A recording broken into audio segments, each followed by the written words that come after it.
based on my personal experience, ang nagtutulak kasi dito, in fairness dito sa ating mga kapatid na police personnel,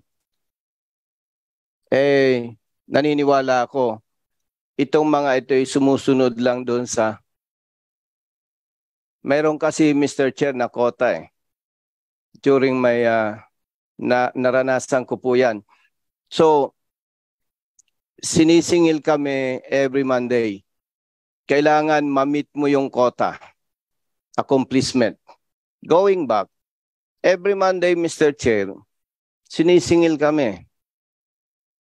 Parang kapag ikaw ay chief of police at hindi mo na-meet yung quota, parang ang ramdam mo, anytime marirelieve ka na Isa sa hinahanap sa aming accomplishment, hindi ko lang alam ngayon, yung accomplishments doon sa mga nasa watch list.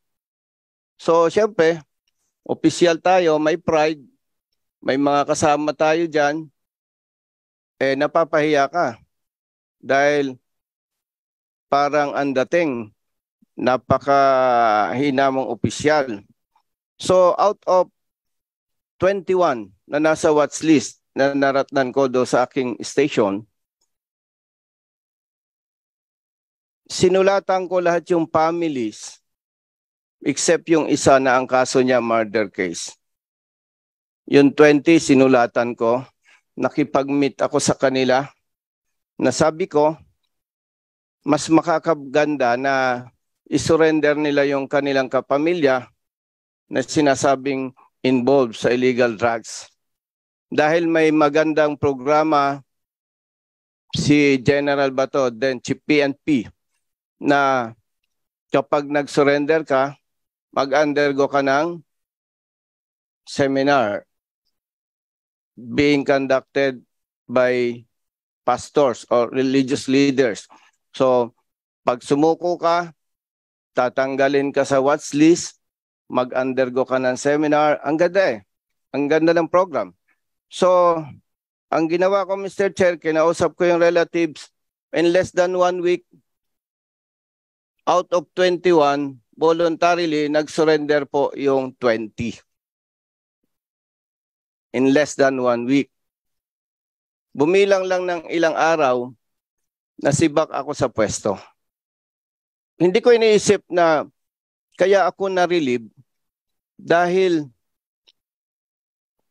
doon sa 20 individuals na nasa watch list. Okay lang. In-accept ko yon. But nung ma-meet ko yung isang senior officer, Mr. Chair, sabi sa akin, Bonnie, 3 months ka lang nasibak ka na ganun talaga sir ano magagawa natin? Hindi, mahina ka Pinasurrender mo lang yung 20. Ganun lang ba yon? So, meaning, sometimes, hindi acceptable sa iba yung maganda na dapat mong gawin. And, Mr. Chair, ako personally, naniniwala ako, ang root cause nitong issue na to is the quota-quota system. Accomplishment. May pride tayong opisyal Ayaw mo yung ma-relieve ka Dahil sinasabing mahina ka, hindi mo ma-meet yung requirements. And nabanggit ko po kanina, ang daming humihingi ng tulong sa akin. Kaparehong-kapareho nito, Mr. Chair, itong issue na to. Kaya, with that, ako talaga, tayo naman pare-parehong Pilipino Nakakaawa yung mga individuals na nasasacrifice dahil sa maling trabaho ng iba nating mga kasama.